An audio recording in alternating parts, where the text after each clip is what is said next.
یزید کی لشکر جو امام حسین کے مقابلے میں آیا، امام حسین کے لشکر کی تعداد 72 تھی، تو یزید نے 22,000.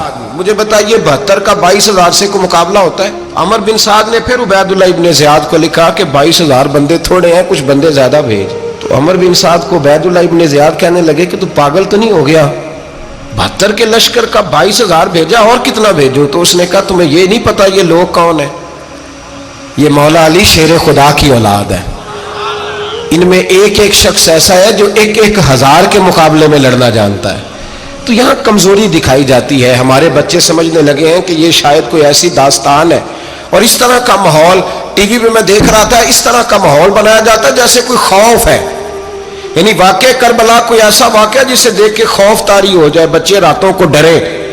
وہ اکیلے درخت دکھائے جا رہے ہیں اور تیر دکھائے جا رہے ہیں. او یار، کیا قوم کی تربیت کر رہے ہیں؟ واقع کربلا حوصلے کا نام ہے، دلیری کا نام ہے. سنیں بات اصل میں کیا تھی، بڑے ٹھنڈے دماغ سے میری بات کو سمجھیے گا. حضرت مولا علی شیر خدا کے بعد مسلمانوں کے متفقہ امیر بنے تھے حضرت امیر معاویہ. انہیں امیر کس نے بنایا تھا؟ امام حسن نے، حضرت علی کے بڑے صاحبزادے. حضرت امام حسن نے ان سے صلح کی، انہیں خلافت دی. اور صحیح بخاری میں نبی پاک نے فرمایا تھا میرا بیٹا حسن سردار ہے، جب مسلمانوں کی جماعتوں میں لہو بہ جائے گا تو حسن ان کی صلح کرا دے گا. وہ صلح امام حسن نے کرائی، جناب امیر معاویہ امیر بن گئے. حضرت امیر معاویہ رضی اللہ تعالیٰ عنہ بڑا پیار کرتے تھے نبی پاک سے، بڑا احترام کرتے تھے حضور کے خاندان کا. ان کی جو اجتہادی خطائیں ہیں وہ اپنی جگہ پہ موجود ہیں. چونکہ امام حسن نے ان سے صلح کر لی، لہذا ہم بھی ان کے بارے میں کوئی جملہ کہنے کے مجاز، ہماری مجبوری امام حسن ہے. اس لیے کہ جسے امام حسن صحیح کہے پھر امام حسن کے ماننے والے کو اسے غلط نہیں کہنا چاہیے. حضرت امیر معاویہ رضی اللہ تعالیٰ عنہ کا جب وصال ہوا تو حضرت امام حسن پہلے ہی ان سے وصال کر گئے، آپ کو زہر دے دیا گیا، آپ شہید ہو گئے.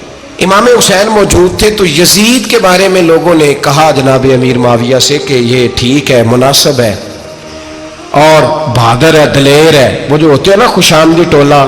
تو حضرت امیر معاویہ کے گرد بھی کچھ ایسے لوگ تھے، انہوں نے آپ سے کہا کہ یزید کو نامزد کر دیں. تو آپ نے یزید کو بلایا، حوالہ مجھ سے دیکھ لیجئے گا. بلا کے فرمایا کہ 3 بندوں کے سامنے اپنی خلافت پیش کرنا، اگر وہ تجھے مان جائیں تو امیر بن جانا، نہ مانے تو چپ کر کے گھر بیٹھ جانا. وہ 3 بندے کون ہیں؟ جناب عبداللہ ابن عباس، حضرت عبداللہ بن زبیر اور امام حسین رضی اللہ تعالیٰ عنہ. یہ وصیت فرمائی جناب امیر معاویہ. ہوا یہ کہ یزید جب امیر بنا نا، 2-3 چیزیں ہوتی ہیں جب کسی بندے کو قابو کرنا ہوتا ہے، 2-3-4-5 چیزیں ایسی ہوتی ہیں جس سے بندہ قابو آتا ہے. تو اس نے بھی فوری طور پہ، یزید نے دیکھا میرے لیے مسئلہ کیا بن سکتا ہے. ولید بن عتبہ اس وقت مدینے کا گورنر تھا. یزید نے اس کو خط لکھا کہ امیر عرب کا رواج آج بھی ہے کہ جب تک نئے خلیفہ کی بیعت نہیں ہو جاتی پرانے کے انتقال کی خبر ہی نہیں دیتے، اس کو رکھے رکھتے ہیں. یہ ان کا طریقہ ہے. وہ کہتے ہیں کہ ولی عہد اچھی طرح قبضہ کر لے پھر بتائیں گے. حضرت امیر معاویہ کا وصال ہو گیا، بتایا نہیں. یزید نے اب کیا کیا، چونکہ بڑا چلاک آدمی تھا، بڑا شاطر تھا، بڑا تیز تھا، اس نے ولید کو خط لکھا. کہنے لگا کہ فوری طور پہ عبداللہ ابن عباس کو بلاؤ اور اسے کہو میری بیعت کریں. یہ جو بیعت ہوتی تھی نا، یہ بھی سن لے کیا ہوتی تھی. یہ بیعت حلف ہوتا تھا کہ میں اللہ رسول کے نام پہ حلف دیتا ہوں کہ میں یزید کی اطاعت کروں گا، میں اس کے خلاف کوئی بغاوت نہیں کروں گا. کوئی یہ بیعت لوگ سمجھتے ہیں کہ بس ہاتھ پکڑنے کا نام بیعت تھا. اس بیعت کا متبادل جمہوری ملکوں کے اندر ووٹ آیا ہے.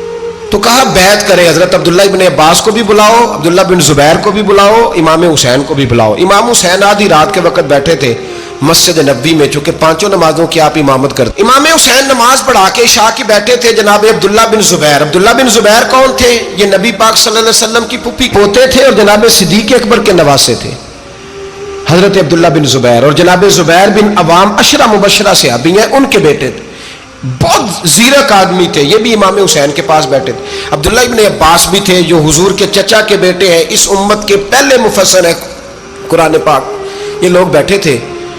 تو ولید نے ایک بندہ بھیجا، اس نے آ کے کہا جناب آپ کو گورنر صاحب نے بلایا ہے. تو عبداللہ بن زبیر کہنے لگے حسین اس وقت بلانے کی بات سمجھ میں نہیں آئی. تو امام حسین بڑے بصیرت والے تھے، اللہ نے بصیرت دی تھی.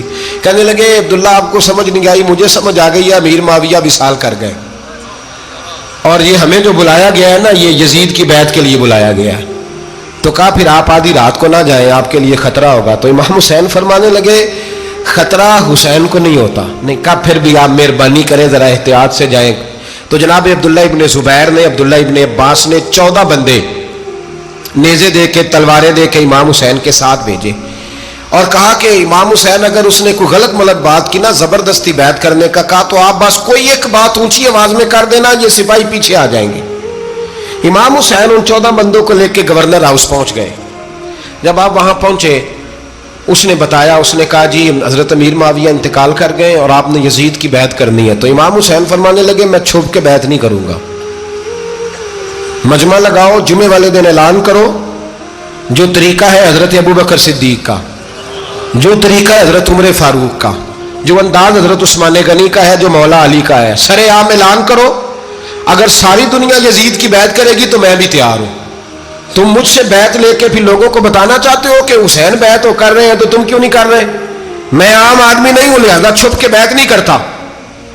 جب یہ بات کی نا تو ولید بڑا نرم دل تھا اور امام حسین کی شان کو جانتا تھا، وہ جانتا تھا یہ نبی پاک کا خاندان ہے۔ اس نے کہا جی مجھے تو حکم تھا، باقی آپ حضور کے نواز ہیں، میں کر کچھ۔ وہاں ایک بڑا بدبخت شخص بیٹھا تھا، عبد الملک بن مروان، وہ ولید سے کہنے لگا کہ اگر حسین آج تمہارے ہاتھ سے نکل گئے تو تمہارے لیے بہت بڑا مسئلہ کھڑا ہو جائے، انہیں جانے نہ دینا، یا بیعت کراؤ یا ان سے کہو جنگ کے لیے تیار ہو۔ تو امام حسین رضی اللہ تعالیٰ عنہ کے کانوں میں آواز گئی تو فرمانے لگے ابن مرجانہ، اگر تیرے اندر جرأت ہے تو آ سامنے حسین کے، اس کے کانوں میں باتیں نہ کر، کانا پھوسی نہ کر، باہر آ میدان میں، شرارت نہ کر، باہر آ، میں تمہیں ابھی بتاتا ہوں کہ حسین سے مقابلہ کرنے کا انجام کیا ہے۔ یہ کہہ کہ امام حسین باہر نکلے، اپنے بھائی محمد بن انفیہ کو بلایا، عبداللہ بن زبیر، عبداللہ ابن عباس، ڈھیر سارے لوگ کٹھے ہو گئے۔ فرمایا یہ معاملہ ہے، اب کیا کرنا ہے؟ تو وہ کہنے لگے حضور وقت ابھی مناسب نہیں ہے، آپ اس طرح کریں یہاں رکے، ہم مکے سے، عراق سے، کوفے سے لوگوں کو بلاتے ہیں، یہاں ایک بڑی مجلس مشاورت قائم کرتے ہیں۔ امام حسین فرمانے لگے اگر تم مشاورت قائم کرو گے تو ولید اور عبد الملک بن مروان وہ تو جنگ کرنے کو تیار ہے، اور نبی پاک نے فرمایا ایک مینڈا ہوگا جس کی وجہ سے مدینے کی گلیوں میں لہو بہے گا۔ فرمانے لگے میں وہ بکرا، وہ مینڈا نہیں بننا چاہتا۔ کہا پھر آپ کیا کریں گے؟ تو امام حسین رو پڑے، فرمانے لگے میں مدینہ چھوڑ جاؤں گا لیکن مدینے کی حرمت پامال نہیں ہونے دوں گا۔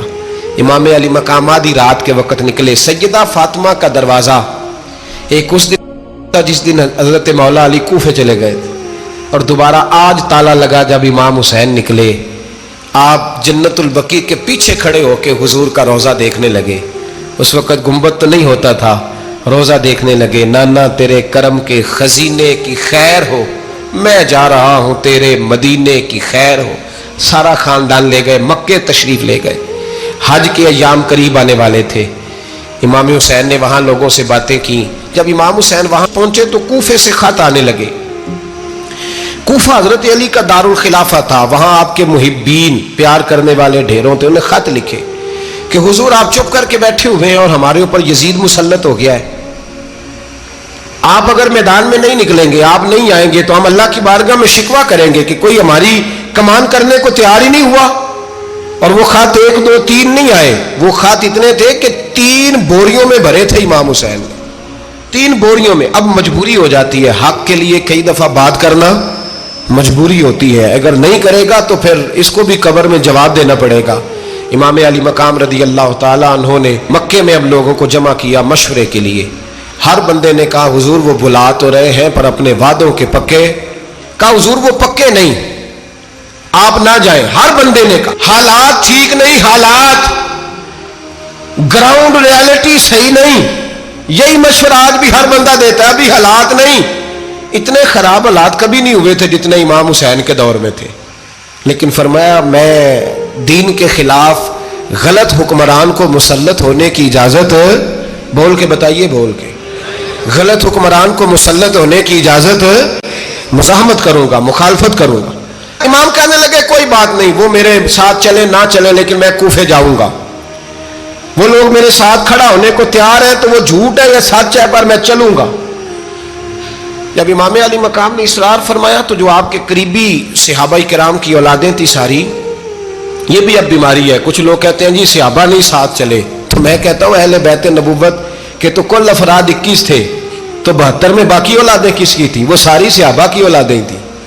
وہ سارے، پتہ نہیں کیوں اس طرح کا فلسفہ بیان کیا جاتا ہے جس میں حالات خراب ہو. حضرت سیدنا امام علی مقام کو جب بہت زیادہ کہا گیا نا تو امام حسین رضی اللہ تعالیٰ عنہ نے فرمایا چلو میں ایک کام کرتا ہوں، مسلم بن عقیل کو بھیجتا ہوں. حضرت علی کے بھتیجے ہیں، امام حسین رضی اللہ تعالیٰ عنہ کے چچا کے بیٹے ہیں حضرت عقیل کے صاحبزادے مسلم بن عقیل. بڑے سمجھدار آدمی تھے، معاملہ فہم تھے، بڑے جری تھے. اتنا زبردست مشورہ کم لوگ دیتے ہیں جتنا حضرت مسلم بن عقیل دیتے تھے. ان کو بھیجا گیا کوفے. اب اس میں بڑی تفصیل ہے، وہ اپنے 2 بچے بھی لے گئے. جب وہ کوفے پہنچے نا تو کوفے پر جناب نعمان بن بشیر کی حکومت تھی. آپ گورنر تھے اور اہل بیت سے بڑی عقیدت رکھنے والے، نرم رویہ. عبید اللہ ابن زیاد کوفے کا گورنر نہیں تھا، یہ کسی اور علاقے کا تھا. جب آپ وہاں پہنچے تو نعمان بن بشیر نے دیکھا کہ حضرت مسلم بن عقیل آئے ہیں تو لوگ دوڑے ان کی بیعت کرنے، بھاگے. اتنے لوگ جمع ہوئے کہ ایک دن میں 17,000 آدمی نے بیعت کر لی. کتنے بندے جی؟ 17,000 آدمی ایک دن آیا. اب وہ جو امام مسلم بن عقیل کے وہاں نعرے لگانے والے تھے کہنے لگے حضور یہ پہلے دن کی کارکردگی ہے، 2-4 دن میں دیکھیے کیا ہوتا ہے. 2-4 دن میں کیا ہوا؟ 40,000 آدمی نے بیعت کر لی. اب وہ 40,000 بندہ تیار ہو گیا. ادھر سے جو یزید کے وفادار تھے انہوں نے خط لکھا یزید کو کہ تو نے بڑا نرم آدمی گورنر بنایا ہے اور 40,000 بندہ چلا گیا حسین کی طرف. اگر ایک دن مسلم بن عقیل اور رہے تو جو تمہارا گورنر بیٹھے ہیں نا جناب نعمان بن بشیر، ان کو گورنر ہاؤس سے نکال کے مسلم بن عقیل قبضہ کر لیں گے. تو چپ کر کے بیٹھا ہے. یزید بڑا تیز تھا، اس نے ایک آدمی گھوڑے پہ دوڑایا. عبید اللہ ابن زیاد ایک اور علاقے کا گورنر تھا پر بڑا ظالم سا بدماش تھا، بڑا سخت گیر آدمی تھا. اس کو کہا کہ تو پہلے ایک صوبے کا گورنر ہے، جا تجھے دوسرا صوبہ بھی دیا. اس طرح کار فوری طور پہ کوفے پہنچ اور جا کے مسلم بن عقیل کو گرفتار کر، جو آدمی ان کا ساتھ پھر بھی دے اسے قتل کر دے. اس نے کیا کیا؟ وہ آدھی رات کو آیا، منہ چھپایا، جبہ پہنا. لوگ سمجھے امام حسین آ گئے. بہت سارے لوگوں نے اس کے نعرے بھی لگائے. وہ چپکے سے داخل ہوا اندر اور چپکے سے داخل ہو کے اس نے سب سے پہلا کام یہ کیا کہ نعمان بن بشیر رضی اللہ عنہ کو معزول کیا، کوفے کے گورنر ہاؤس پہ قبضہ کیا. پھر اس نے اسی وقت سوئے ہوئے سرکردہ لوگ، جس طرح ایک گاؤں کا چودھری دوسرے کا محلے میں قبیلوں کے جو لوگ تھے چودھریوں کو بلایا. کچھ کو سزائیں دی، کچھ کو سخت کہا، کچھ کو ان کے عیب گنوائے کہ وہ تمہارا فلانا مسئلہ پھر خراب کر دوں گا. بلیک میل کیا. صبح ہونے تک حالات اگر تم نے میرے قابو میں نہ کیے تو یاد رکھنا بڑا مشکل ہوتا ہے حق پہ کھڑا ہونا. بڑی چیزیں لوگوں کو یاد آتی ہیں، اللہ جانتا ہے. پہلے کچھ ہوتا ہے، بعد میں معاملہ کچھ ہوتا ہے. حضرت مسلم بن عقیل کے ساتھ جس دن عبید اللہ ابن زیاد آیا 40,000 کا لشکر تھا. اگلے دن صبح ہوئی، اگلے دن تو یہ حال ہو گیا کہ آپ جب کوفے کی جامع مسجد میں زور کی نماز کے لیے گئے تو 5-7 ہزار آدمی نماز پڑھنے آیا. اور جب مغرب کا وقت آیا تو لوگوں نے چند ہزار لوگ رہ گئے، نماز کی نیت باندھی. توجہ کرنا میری بات پہ، ایک مسئلہ بھی سمجھ میں آئے گا. لوگوں نے نماز کی نیت باندھی تو حضرت مسلم بن عقیل امامت کر رہے ہیں، ہاتھ باندھے ہوئے ہیں. تو بہت سارے لوگوں نے پیچھے ہاتھ چھوڑ دیے. ایک بندے نے دوسرے سے پوچھا وہ ہاتھ کیوں نہیں باندھتے؟ کہنے لگے اگر عبید اللہ ابن زیاد کے کسی بندے نے دیکھ لیا نا تو ہم اسے کہیں گے ہم تو نماز پڑھ ہی نہیں رہے تھے، ویسے ہی کھڑے تھے، ہاتھ ہی نہیں باندھے سرے سے. جب نماز کی امامت باندھی تو 10-11 صفیں تھیں. جب مسلم بن عقیل رضی اللہ تعالیٰ نے سلام پھیرا تو پیچھے بندہ ہی کوئی نہیں تھا. حضرت مسلم بن عقیل کو گرفتار کیا گیا. عرب کا رواج تھا دشمن کو سخت سزا دیں تاکہ باعث عبرت بنے. بہت اونچا مینار تھا کوفے کا گورنر ہاؤس کا، اوپر لے جا کے جناب مسلم بن عقیل کو زمین پہ گرایا گیا. اور جب وہ شہید ہو گئے تو شہید ہونے سے ایک رات پہلے وہ خط لکھ چکے تھے امام حسین کو کہ آپ آ جائیں، حالات بڑے اچھے. خط ملا تو امام حسین مکے سے کوفے کی جانب چل پڑے. امام علی مقام رضی اللہ تعالیٰ عنہ جب چل پڑے تشریف لا رہے تھے تو رستے میں فرزق شاعر ملا، بڑا محب اہل بیت تھا. رستے میں ملاقات ہوئی، اللہ اکبر. حضرت مسلم بن عقیل جب گرایا شہید ہو گئے تو پھر اس نے اس طرح کیا کہ آپ کی لاش کو لٹکا دیا چوک میں. لوگ دیکھتے تھے تو عورتیں بچوں کو کہتی تھی تو نے باہر نہیں نکلنا, ہم نے نہیں امام حسین کے ساتھ چلنا, بس بڑا خوف ہے, کوئی بندہ نہ باہر نکلے, کوئی نہیں ضرورت ہمیں, حالات بہتر ہوگی تو دیکھی جائے. آج کتنے لوگ ہیں, کتنی دیگیں پکی, کتنی نیازیں بٹی, کیا کچھ ہوا. آپ ناراض نہ ہونا, میں آپ میں سے ہوں, آپ مجھ سے ہیں, یہ بات آپ کی نہیں میری سب کی ہے. آج بھی اگر امام حسین کے نام پہ جان دینے کی باری آئے گی تو دیگیں رہ جائیں گی. ناراض تو نہیں ہو گئے آپ لوگ؟ فٹافٹ مائیں کہیں گی باہر نہیں جانا, بالکل پتر سانو کی لگے, سارا دن کوئی ہمارے لیے. وہ پیر صاحب تو کرتے رہتے ہیں باتیں, ان کا تو کام ہے, خبردار ہم نے نہیں جانا. دیگیں دینے کو سارے تیار ہیں, جانے دینے کو تیار ہونا. ناراض ہو گئے آپ لوگ؟ چلو کوئی نہیں, ہو جاؤ, خیر صلی اللہ ہے, بات تو ٹھیک کر رہا ہوں نا. حضرت امام حسین رضی اللہ تعالیٰ عنہ نے فرزق شاہ رستے میں ملا تو امام حسین کو کہنے لگا کہاں جا رہے ہیں؟ فرمایا میں کوفے جا رہا ہوں. کہنے لگا حضور نہ جائیے گا, لوگوں کے دل آپ کے ساتھ ہیں, تلواریں آپ کے ساتھ نہیں. سیدنا امام حسین رضی اللہ تعالیٰ عنہ کو آ کے کہا حضور وہ سارے کوفے والے مانتے ہیں کہ بات حسین کی ٹھیک ہے لیکن آپ کی سپورٹ نہیں کریں گے. اور اگلی بات فرزق نے یہ کی کہ حضور میں حضرت مسلم بن عقیل کی لاش کو لٹکی ہوئی دیکھ کے آیا ہوں کوفے کے چوک میں. بڑا ہی خوبصورت فکرہ ہے امام حسین کا. فرمانے لگے میرا بھائی لٹکا ہوا تھا, کہیں کسی کے آگے جھکا تو نہیں تھا؟ لٹکا ہی تھا نا, کہیں جھکا تو نہیں کسی کے آگے؟ کہا حضور نہیں. تو آپ فرمانے لگے اگر مسلم بن عقیل لٹک گیا تو حسین بھی لٹک جائے گا, لیکن جھکے گا. حضرت امام حسین تشریف لائے, بچوں سمیت آئے. حر بن یزید ایک شخص تھا. حر بن یزید ایک مختصر سا لشکر لے کے اس نے امام حسین کو ایک جگہ پہ روکا, پھر دوسری جگہ پہ روکا, بالآخر تیسری جگہ پہ روکا. تو امام حسین نے فرمایا جگہ کون سی ہے؟ کہا حضور کرب و بلا. فرمایا بس یہی خیمے لگا دو, یہی. حضرت سیدہ زینب نے پوچھا امام حسین سے کہ سارے زمانے نے روکا ہے, ٹھیک ہے آپ حق پہ ہیں, یہ بھی سب نے کہا آپ حق پہ ہیں, پر روکا بھی سب نے, آپ روکے کیوں نہیں؟ تو ابن کثیر اور ابن اسیر لکھتے ہیں کہ امام حسین رو پڑے, کہنے لگے بہن میں رک جاتا پر میں نے رات کو نانا مصطفیٰ کو خواب میں دیکھا ہے. تو حضور نے فرمایا حسین اگر آج یہ رواج پڑ گیا نا یزید جیسے لوگوں کا تو قیامت تک پڑا رہے گا. پھر لوگ کہیں گے کوئی نکلا نہیں تھا تو ہمیں بھی نکلنا. پھر لوگ ظالموں کے سامنے گردنیں جھکانے کے عادی ہو جائیں. میں کہتا رہتا ہوں, کہہ رہا ہوں, کربلا کی جنگ کفر اسلام کی جنگ نہیں, کفر اسلام کی جنگ نہیں کربلا کی.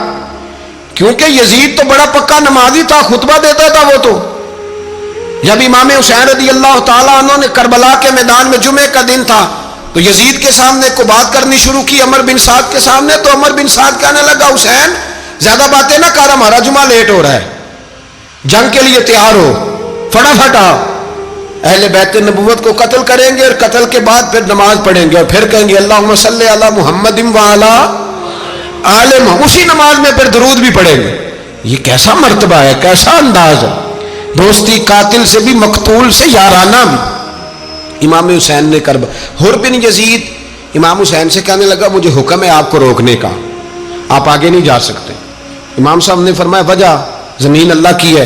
اس نے کہا آپ بیعت نہیں کر رہے, یزید کی حالات آپ کے حق میں درست نہیں ہیں, آپ نہیں جائیں گے. امام روک گئے.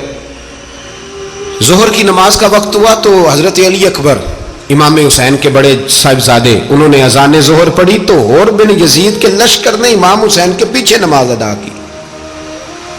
کہا بھئی تم مقابلے میں آئے ہو, نماز پیچھے پڑھتے ہو؟ کہا حضور مقابلہ تو تلواروں سے کر رہے ہیں پر ہمارا دل تو مانتا ہے نا کہ مصطفیٰ کا نواسہ بڑی شان والا ہے. حر بن یزید نے 3 نمازیں لشکر سمیت امام حسین کے پیچھے پڑھی ہیں, 3 نمازیں, ظہر اثر اور مغرب. پھر امام حسین کے سامنے شرائط پیش کی کہ آپ کو یہاں گھیر لیا گیا ہے, یہاں آپ بیعت کریں گے, یہاں جنگ کریں گے, 2 ہی باتیں. امام حسین نے فرمایا نہیں بھائی بیعت تو میں نہیں کرتا, اس کے علاوہ تم جو کہتے ہو میں کرنے کو تیار ہوں. اس نے خط لکھا, عبید اللہ ابن زیاد کو ایک بندہ دوڑایا پیچھے, کوفے چند میل پہ کوفہ تھا. کہا وہ نہیں مان رہے, کیا کرنا ہے؟ تو حسین ابن علی ہے, میں زیادہ دیر انہیں روک بھی نہیں سکتا. انہوں نے پیغام دیا حر بن یزید کو کہ کرنا کچھ بھی نہیں, ان کا پانی بند کر دو, بلیک میل کرو, کھانا پانی نہیں ملے گا, چھوٹے چھوٹے بچے ہیں, خود ہی مان جائیں گے. حضرت